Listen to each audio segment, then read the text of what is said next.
John Carlson, CEO of Mark Taylor Residential. We develop, manage ourselves, third-party manage and consults. We have about 36,000 units in Nevada and Arizona, so regional based. About 35,000 of those units are in Phoenix today. We really think of it as just another category today. So traditionally you'd see multifamily as garden style, mid-rise, high-rise. BTR or SFR is now plugged into that as a competitive set.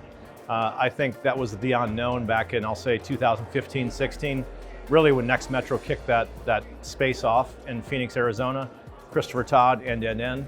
And I think today it just gives our renter base a new opportunity to live in a different environment and have more choices. So I think for tenants today, a lot of it has less to do with the physical space. Of course, they have their particulars.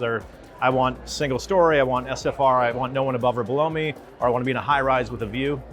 But I think collectively, they're looking for faster response time. They're looking for better management. They're looking for ways to meet the needs of themselves because they're so used to having answers in their phone or their device, right? So I think the elevation of AI, the technology that's being introduced to our space today, just think hyperscalers with AI delivering a better footprint for us. We're hyper focused on a AI bot in chat called Taylor.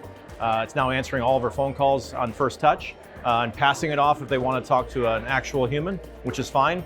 But it turns out they're answering about 60% of those calls in creating a solution. So I think that will continue to be the trend, and also getting instant answers on text messages. So I think those workflows and how we've traditionally thought of leasing has changed dramatically and will continue to do so through the end of the decade. More so than ever. So I'll give you an example. My daughter's 14. She's on TikTok when she has access to her phone. And we've done a 120-day study of TikTok in terms of what that's doing to our, I'll just say, marketing and brand efforts.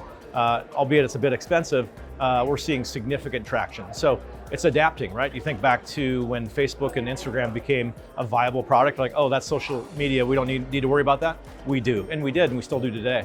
I think TikTok and AI and all of those things matter. I think technology will be escalating in terms of speed at a hyperscale for the next 3 to 4 years in terms of how we interact with prospects and existing residents. I love this event. Obviously it's Scottsdale in December, which is cool. It's at the Princess. We love this place. I take my daughter and my wife here every year for the Christmas holiday festivities. But I think it's very open in terms of the format. You can connect via your app. You can message there, which is easy to access and connect.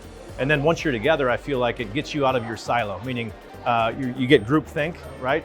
I won't go politics, but that happens. Here it's just open. Like, now we're seeing this trend in Arizona, or we've talked about this in Texas, and I think that really helps us really understand the market at a deeper level.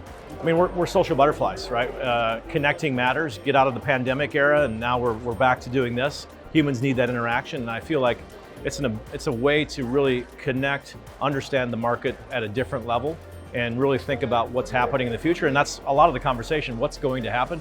No one has a crystal ball, but when you get all this different information, different data inputs and points, I think it helps us really have a better understanding as a holistic market across the country for what's going to happen.